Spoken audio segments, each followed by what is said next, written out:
ఏంది పైడి రాజు ఈ మధ్య ఇలా కూడా రియాక్ట్ అవుతున్నారా బిగ్ బాస్లో? మామూలుగా యష్మి లాంటి ఒక contestant second week no doubt show stopper. కంప్లీట్గా సెకండ్ వీక్లో లైమ్ లైట్లోకి వచ్చి రచ్చ రచ్చ చేసి వదిలిన కంటెస్టెంట్ ఆమె. ఫస్ట్ వీక్లో ఎలాగైతే మైక్ ఆన్ చేశాను.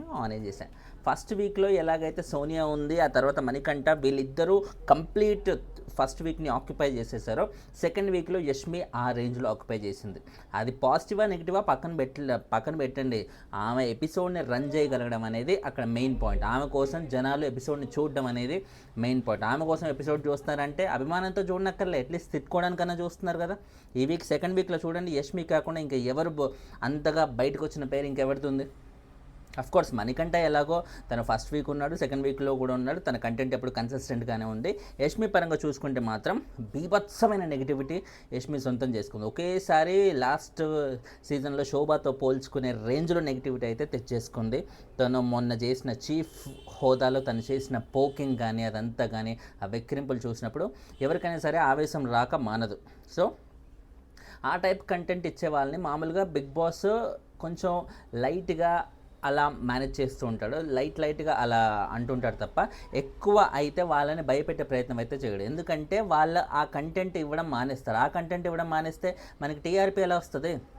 కాబట్టి ఈసారి బిగ్ బాస్ అయితే కొంచెం యష్మి విషయంలో పర్లేదు, బాగానే కొంచెం మందలించినట్టుగా అయితే తెలుస్తుంది. మళ్ళీ అలాంటి కంటెంట్ ఇవ్వడానికి, అలాంటి పనులు చేయడానికి కూడా యష్మి కొంచెం భయపడే విధంగానైతే నాగార్జున గారు ఒక రీజనబుల్గా అయితే, ఆయనకు అంతకు మించి హార్ష్గా, అందులోనూ ఆడపిల్లల మీదకి ఆ లెవెల్లో ఆయన ఎప్పటికీ రియాక్ట్ అవ్వరు. రియాక్ట్ అయినా కూడా అది చాలా చూడటానికి చాలా ఇంకోలాగా ఉంటుంది. అదే ఏంటి ఇప్పుడు ఆయన సీనియర్ హీరో అని ఇలా అందరినీ భయపెడుతున్నాడా అనే ఒక మెసేజ్ బయటికి వెళ్ళిపోతుంది. ఎందుకు వచ్చింది చెప్పండి? అందులో మన్మధుడు అన్నాక అమ్మాయిలతో అంత ఈజీగా అటాకులు లాంటివి ఏమి చేయరు కదా. సో ఆయన ఇప్పుడు నాగార్జున గారు ఏదైతే మొన్న 250 గ్రామ్స్ 290 గ్రామ్స్ ఉన్న టాస్క్ ఏదైతే ఉందో అందులో 250 గ్రామ్స్ అని ఆమె సింపుల్గా 250 గ్రామ్స్కి ఆ దగ్గరలో ఉంటే ఒప్పుకుంటాను అన్నట్టుగా ఆల్రెడీ వీడియో కూడా ప్లే చేశారు. ఆల్రెడీ ఆమె అన్నది. సో అప్పుడు ఆమె చేసింది తప్పే అని ఆమె కూడా తెలుసు. ఇన్ఫ్యాక్ట్ ఆ టాస్క్ అయిపోయిన వెంటనే మణికంఠకి, అరే మీ టీంలో అయితే ఇద్దరే ఉన్నారు, వేరే టీంలో అయితే 6 మెంబర్స్ ఉన్నారు కదా, సో మీ ఇద్దరు తినడం మీ ఇద్దరు తింటూ అంతమంది పస్తులు ఉండటం కరెక్ట్ కాదనే ఉద్దేశంతో నేను ఈ పని చేశానని ఆమె అప్పుడే చెప్పేసినప్పుడు ఇప్పుడు నాగార్జున గారు అడిగినప్పుడు కూడా అదే చెప్పాల్సింది కదా. అప్పుడు అది కెమెరాలో క్యాప్చర్ అయింది. ఈరోజు నాగార్జున గారికి చెప్పేది కూడా క్యాప్చర్ అయ్యేది కదా. మరి ముందు మాత్రం సైలెంట్గా ఉండి ఇట్లా ఏమీ తెలియనట్టుగా ఉండి వీడియో ప్లే చేసాక మటుకు ఆ విషయం అంతా చెప్పడం అనేది చాలా ఇల్లాజికల్ అనిపించింది నాకు. అంటే ఒక వెరీ స్ట్రాంగ్ అమ్మాయి, బీభత్సమైన ఒక విలనిజం ఉన్న అమ్మాయి అలా అడ్డంగా దొరికిపోయినప్పుడు వచ్చే ఆ ఏడుపు ఎలా ఉంటుంది? అమ్మా నేను ఓడిపోయానురా అంటే అది ఓడిపోయినందుకు వచ్చిన ఓటమి కాదు, ఒక కైండ్ ఆఫ్ తన ఈగో ఫెయిల్ అయిందని ఒక కైండ్ ఆఫ్. ఇప్పుడు ఎగ్జాంపుల్ చెప్పాలంటే నరసింహలో రమ్యకృష్ణ గారికి ఆ వీడియో ఎలాగైతే చూస్తూ ఉంటారో పెళ్లి వీడియో, అదే పనిగా సంవత్సరాల తరబడి నేను ఓడిపోయాను, నేను అవమానం తట్టుకోలేకపోతున్నాను అనే ఒక కైండ్ ఆఫ్ ఫీలింగ్ ఇప్పుడు యష్మికి. తన లిటరల్గా కన్నీళ్ళు పెట్టేసుకొని ఏడ్చి అలా ఉందన్నమాట. సో అలా ఆ రేంజ్లో ఏడ్చిన అమ్మాయి మళ్ళీ అలాంటి పొరపాటు చేస్తుందా అంటే ఐ డోంట్ థింక్ సో. అలాంటి పొరపాటు చేయకపోవచ్చు. కానీ ఆ లెవెల్ మాస్ కంటెంట్ ఇస్తుందంటే డెఫినెట్లీ హౌస్లో సర్వైవ్ అవ్వడం కోసం బిగ్ బాస్ వాళ్ళు యష్మిని కాపాడుకుంటూ ఆ విధంగా ఏదో విధంగా బూస్టింగ్ అయితే ఇస్తారు అని నేను అనుకుంటున్నాను. ఇవాళ ఎపిసోడ్ ఎండింగ్ లోపలనే యష్మి ఆల్ ద బెస్ట్ అమ్మా, ఆ విషయంలో అయితే భలే చించేసామమ్మా, అదైతే కంటిన్యూ అంటూ ఈ టైప్లో ఏదో ఒక హింట్ అనేది జనరేట్ చేయగలుగుతారు. డౌట్ లేకుండా యష్మి మళ్ళీ ఇలాంటి రాంగ్ క్యాలిక్యులేషన్స్ కాకుండా కరెక్ట్ క్యాలిక్యులేషన్స్తో ఆమె చూపించిన శాడిజం ఏదైతే ఉందో ఆ శాడిజం అలాగే కంటిన్యూ అవుతుంది అన్నట్టుగా మనం ఖచ్చితంగా చెప్పేసుకోవచ్చు. అండ్ తర్వాత అబ్బాయి ముగ్గురి చీఫ్ల టాస్క్ల ఇవాల్యుయేషన్ చేసే ప్రాసెస్లో ఫస్ట్ యష్మిది చేస్తూ అబ్బాయి అయితే టాస్కులు బాగా ఆడిండు అన్నట్టుగా అంటుంటే, మరి అబ్బాయి బాగా టాస్కులు ఆడితే విష్ణుప్రియ ఏంటి తనని తోసిండు అన్నట్టుగా అంటది అని ఆ వీడియో అయితే ప్లే చేశారు. ఆ వీడియోలో చూసినప్పుడు విష్ణుప్రియ అఫీషియల్ పేజ్లో ఆబ్వియస్లీ ఆమె అఫీషియల్ పేజ్లో ఫేవరబుల్గా ఆమెకే ఉన్నా కూడా అది ఏ విధంగా ఎడిట్ చేశారో ఏంటో తెలియదు. కానీ అది చూసినప్పుడు డెఫినెట్లీ అబ్బాయి తోసిండేమో అనే ఫీలింగే వస్తుంది. తోసిన ఫీలింగే ఉంది. ప్లస్ యష్మి వాళ్ళు పక్క నుంచి అదే పనిగా వాళ్ళ ఇన్ఫ్లుయెన్స్ చేస్తూనే ఉన్నారు. అదే నీది తప్పు, అభయ్ కరెక్ట్ అంటే ఎప్పటికప్పుడు వాళ్ళ టీంని ఇట్లా సపోర్ట్ చేసుకుంటూ ఉండడం వల్ల బీభత్సమైన సపోర్ట్, మామూలు సపోర్ట్ కాదు యష్మి టీం వాళ్ళు ఇచ్చింది. కాబట్టి ఆ రేంజ్లో సపోర్ట్ ఇవ్వడం వల్ల ప్రేరణ హెల్ప్లెస్ అయిపోయింది. ఆమె పేరుకే సంచాలక్ కానీ డెసిషన్స్ అన్నీ పక్కన అరిచే వాళ్ళ దగ్గర నుంచి, ఆ యష్మి టీం వాళ్ళ దగ్గర నుంచే వస్తున్నాయి డెసిషన్స్ అన్నీ.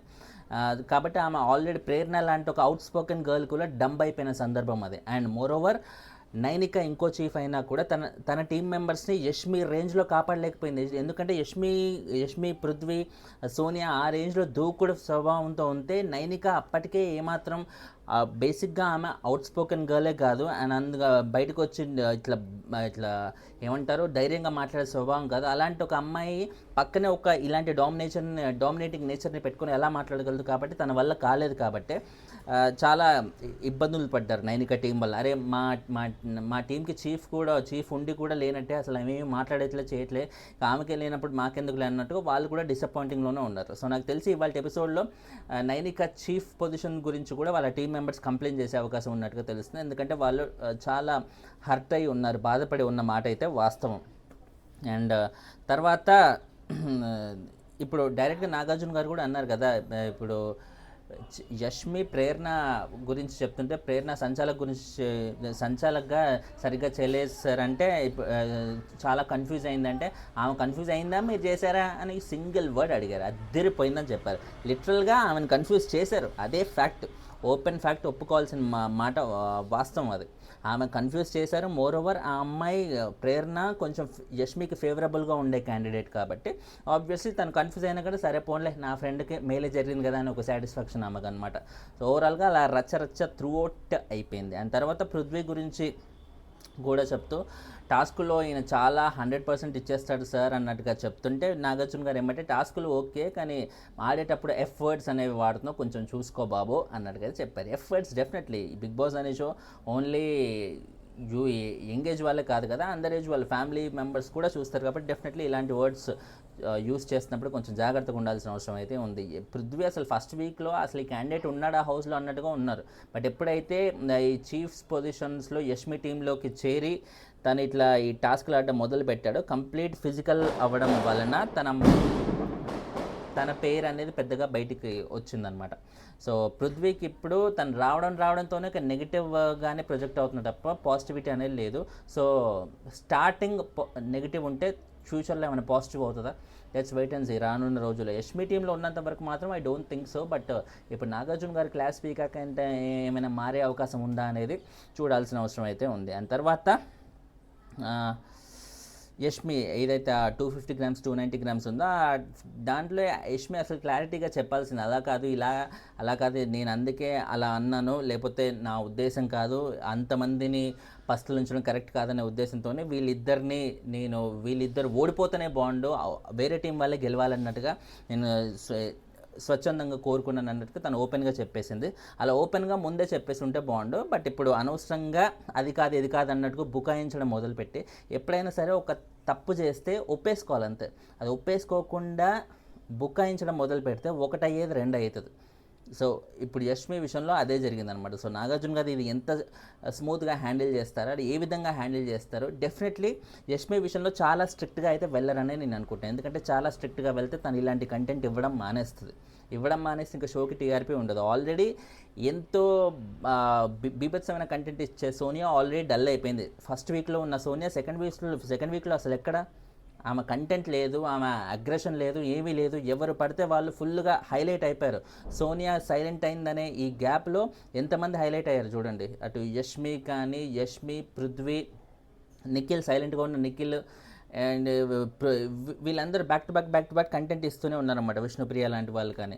సో దీని మీద స్పెషల్ అనాలిసిస్ నేను ఆల్రెడీ నా ఛానల్లో పెట్టాను.